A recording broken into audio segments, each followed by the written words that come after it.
Welcome back to my channel. आज हम बात कर रहे हैं रंगीन विधान या इसे इंग्लिश में कहते हैं कलरेबल लेजिस्लेशन या इसे छंदम विधायन भी कहते हैं। तो इसको हम समझेंगे कि ये क्या कानून है, इसको हम प्रॉपर तरीके से समझेंगे। तो कलरेबल लेजिस्लेशन क्या है?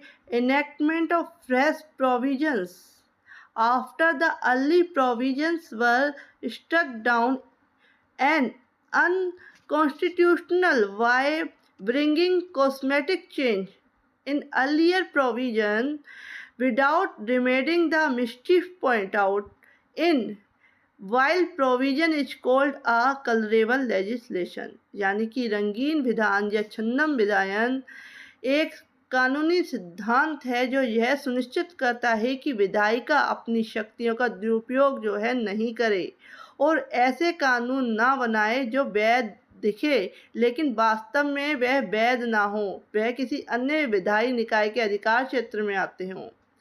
इसका मतलब यह है कि जो काम प्रत्यक्ष रूप से नहीं किया जा सकता, कि कोई कानून बनाने की पावर नहीं है किसी में और वह व्यक्ति तो भी वह पावर का यूज कर रहा है जिसको यह पावर है ही नहीं।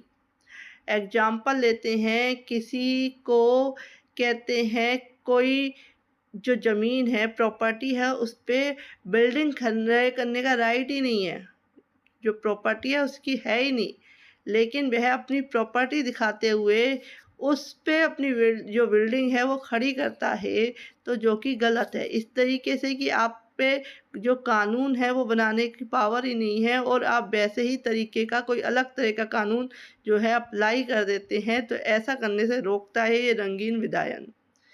इसका मतलब है कि जो प्रत्यक्ष रूप से नहीं किया जा सकता उसे अप्रत्यक्ष रूप से नहीं किया जा सकता है। विधायिका को संवैधानिक सीमाओं का उल्लंघन करने से रोकने के लिए यह सिद्धांत लागू होता है। यह सिद्धांत विधायिका को छंदम या अप्रत्यक्ष कार्यों के माध्यम से संवैधानिक अप्रत्यक्ष कार्यों के सीमाओं का उल्लंघन करने से रोकता है।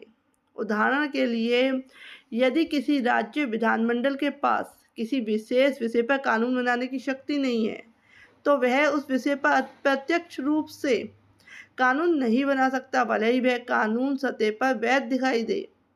यह सिद्धांत क्यों महत्वपूर्ण है? यह सिद्धांत जो है विधायी शक्तियों के दुरुपयोग को रोकता है। यह संघीय ढांचे में शक्तियों के पृथक्करण को बनाए रखने में मदद करता है और यह सिद्धांत सुनिश्चित करता है कि विधायिका अपनी संवैधानिक सीमाओं के भीतर ही काम करे।